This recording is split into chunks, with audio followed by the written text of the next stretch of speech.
Hi guys, welcome back to hill life. और कल हमने बात करी थी टीसीआई एक्सप्रेस के बारे में, जो लॉजिस्टिक्स सेक्टर में है। आज उसका कंपेटिटर लेकर आए हैं हम, वीआरएल लॉजिस्टिक्स।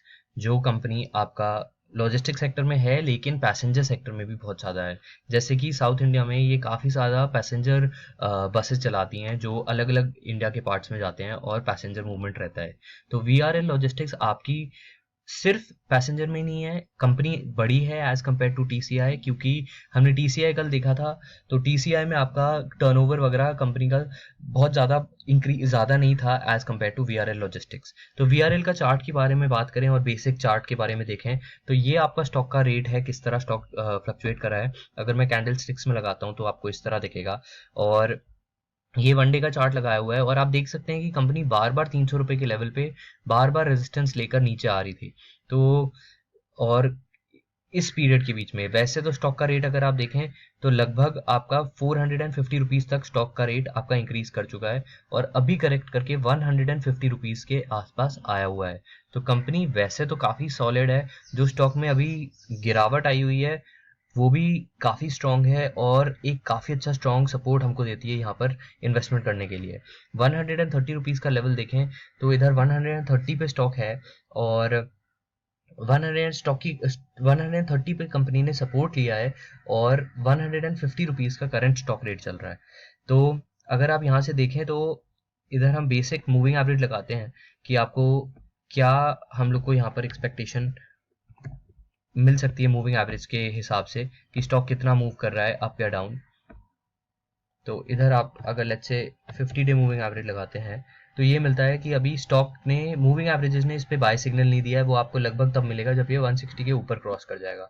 लेकिन स्टॉक अभी भी अपने डाउनवर्ड जोन में है, लेकिन आपको क्विकली एक्शन लेना पड़ता है। और मूविंग एवरेज एक लीड लैगिंग इंडिकेटर होता है जो आपको लेट बताता है कि स्टॉक के अंदर एंटर करो। लेकिन यहाँ पर आप देख सकते हैं, अगर आप पहले जंप इन कर जाते हैं स्टॉक में, नीचे स्टॉप स्टॉप लॉस रखकर, मान लो 10 या 15 रुपए का स्टॉप लॉस रखकर अगर जंप इन कर जाते हैं तो आपको अच्छे रिटर्न्स मिल सकते हैं स्टॉक में, क्योंकि स्टॉक में पोटेंशियल काफ़ी ज़्यादा है इंक्रीज करने का और बढ़ने का।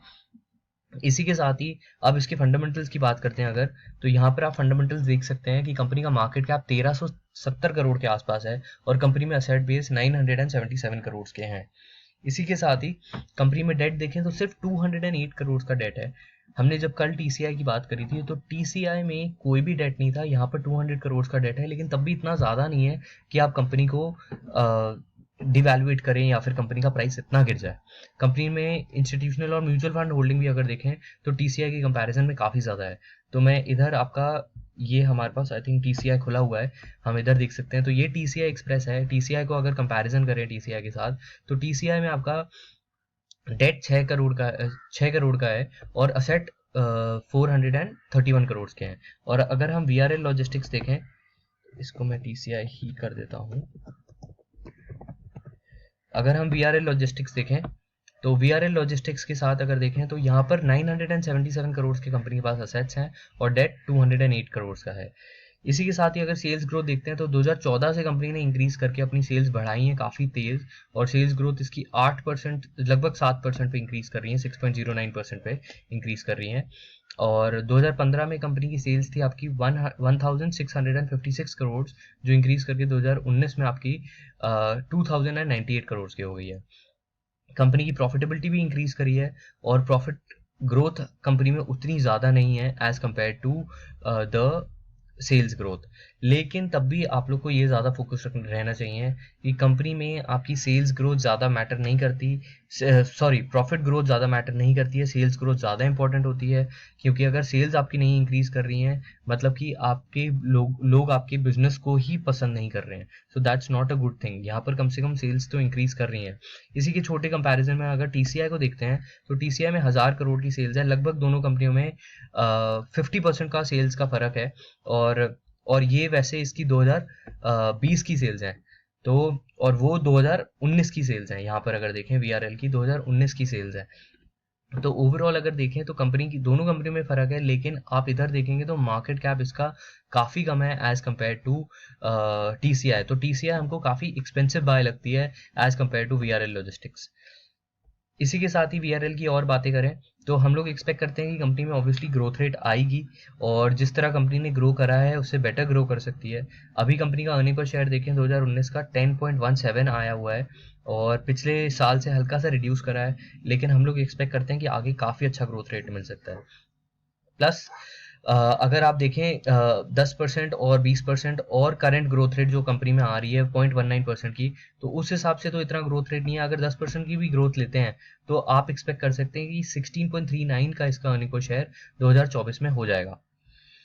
पी बैंड देखें तो कंपनी का पी बैंड आपका यूजुअली रहता है बिटवीन 26 एंड 42 और अभी चल रहा है 14.79, मतलब कि अंडर वैल्यूड मिल रहा है आपको और काफ़ी नीचे पी बैंड चल रहा है। पी आपका सिंपली कैलकुलेट होता है price divided by earning per share. तो हमने ये कैलकुलेट आपका करा है, ये वाला जो प्राइस है इसको हमने डिवाइड करा है इस अर्निंग पर शेयर से, तो इससे आपका पी बैंड मिल गया है। तो यूजुअली हमने प्राइस लिया है हिस्टोरिकल प्राइसेस फॉर 2015 जुलाई 1 का, फिर 2016 का जुलाई 1 का, 2017 का जुलाई 1 का, और इसके बाद हमने इसको कैलकुलेट करा है कि पी कैसे निकला है इसका। अगर ऐसा रहता है तो 10% की ग्रोथ रेट पे अगर निकालना चाहें तो हम 16.39 को अगर मल्टीप्लाई करते हैं 26 लोएस्ट पीई बैंड से, तो हम लोगों को लगभग 24% तक का रिटर्न अगले आने वाले 5 साल में मिल सकता है।